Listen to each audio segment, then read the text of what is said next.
Video kali ini kita akan membahas tentang asmak jarum pelarisan.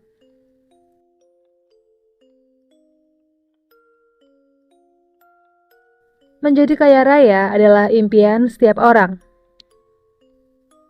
Banyak orang yang mencoba berbagai macam cara untuk mewujudkannya. Berbagai macam usaha batin dan sarana spiritual dilakukan, mulai dari membayar jasa paranormal, mengamalkan bacaan wirid tertentu, hingga mencari pelarisan dan pesugihan dari tempat-tempat yang dikeramatkan. Namun kali ini kita akan membahas tentang asmak jarum pelarisan, yaitu ilmu khusus untuk membuat sarana pelarisan dan kesuksesan dalam usaha atau dagang apapun. Ilmu ini tergolong aman dan tidak ada resiko apapun, karena ini masuk dalam kategori ilmu hikmah. Cara membuatnya adalah seperti berikut ini.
Dan berikut ini ada sebuah kisah, sebuah cerita horor dengan judul Penglaris yang Membawa Petaka ke Sekeluarga.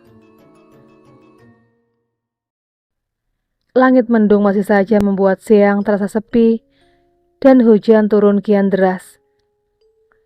Sunarto dari tadi tidak beranjak kemana-mana, hanya terdiam di kasurnya. Berbisnis ternyata tidak semudah mengurusi berkas di kantornya dulu. Sudah seminggu dia membuka warung sate, tapi jumlah pelanggan yang beranjak bisa dihitung dengan menggunakan jari. Sunarto bingung dengan keadaan warungnya. Dia mencoba untuk merombak ulang resep dan harga, namun tetap saja hanya ada rasa pahit di bibir ketika hendak menutup warung karena uang yang dia dapat tidaklah banyak. Bahkan di beberapa kesempatan tidak ada sama sekali. Masalahnya, Sunarto mengalokasikan sebagian besar uang pensiunannya itu untuk warung sate kambing dan sisanya dipergunakan untuk menutup kebutuhan sehari-hari, untuk membeli obat istrinya yang sudah sakit-sakitan dan uang jajan anak kesayangannya. Sunarto sama sekali tidak ingin usahanya gulung tikar, karena kebangkrutan adalah pertanda bahwa dia sudah jatuh ke dalam jurang kemiskinan. Untuk meminjam uang, Sunarto sangat enggan, karena tidak mau berurusan dengan lintah darat. Kedua anaknya yang lain juga tidak bisa setiap saat mengirimkan uang. Meminta terus-menerus kepada anak-anaknya membuat Sunarto tidak enak hati. Pilihan yang buruk akhirnya dia ambil. Sunarto memutuskan untuk pergi menemui Ki Ageng. Dia adalah seorang dukun. Konon katanya, dia mampu membuat seseorang menjadi lebih kaya. Jangan sampai kamu lepas pesugihan ini, atau sesuatu yang buruk akan menimpa kamu, ujar Ki Ageng. Baik, Mbah. Jadi, aku perlu memberikan ayam cemani dan kembang-kembang yang sudah Mbah sebut barusan tiap malam Jumat Kliwon, tanya Sunarto. Ki Ageng hanya mengangguk. Bermodalkan saran dan bantuan dari Ki Ageng, Sunarto memutuskan untuk melakukan perjanjian dengan setan atau pesugihan. Dia meminta kepada Ki Ageng agar dagangannya bisa laris manis dan selalu dirindukan oleh pembeli. Dalam waktu 1 bulan, iblis tersebut mengabulkan keinginan Sunarto tanpa harus merubah harga atau resep. Tiba-tiba saja warung sate milik Sunarto mendadak didatangi pengunjung. Waktu yang berjalan mengiringi jumlah pelanggan Sunarto yang kian banyak, bahkan beberapa ada yang menjadi pelanggan tetap dan mengaku tidak bisa untuk tidak datang ke warung sate kambing miliknya jika melintasi jalan di mana warungnya buka. Sunarto merasa senang dengan apa yang terjadi dengan bisnisnya. Sebagaimana pesugihan, Sunarto mendapatkan uang banyak dengan cara cepat.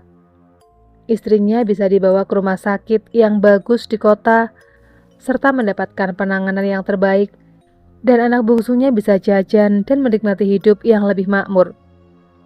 Meskipun begitu, pesugihan membuatnya harus melakukan ritual klinik. Seperti yang diarahkan oleh Ki Ageng, Sunarto selalu memberikan sesajen untuk setan yang bersekutu dengannya. Semua dilakukan di belakang warung satenya setiap malam Jumat Kliwon. Semua dilakukan ketika dia sudah menutup warung. Karena siapapun tahu bahwa bersekutu dengan setan adalah perbuatan berdosa dan bisa mengundang amarah. Apalagi amarah pengunjung warung satenya yang sudah buka cabang dalam waktu 6 bulan saja. Upaya Sunarto untuk menyembunyikan cara curang untuk berbisnis akhirnya terbongkar. Suatu malam, dia pernah pulang tanpa membereskan sesajen terlebih dahulu. Keesokan harinya, seorang pelanggan yang hendak ke toilet melihat sesajen itu dan selanjutnya adalah ketidakpercayaan dan pandangan negatif terhadap Sunarto. Warung satenya tidak lagi didatangi oleh orang-orang, bahkan beberapa orang berani untuk membuang ludah ketika melewati warungnya.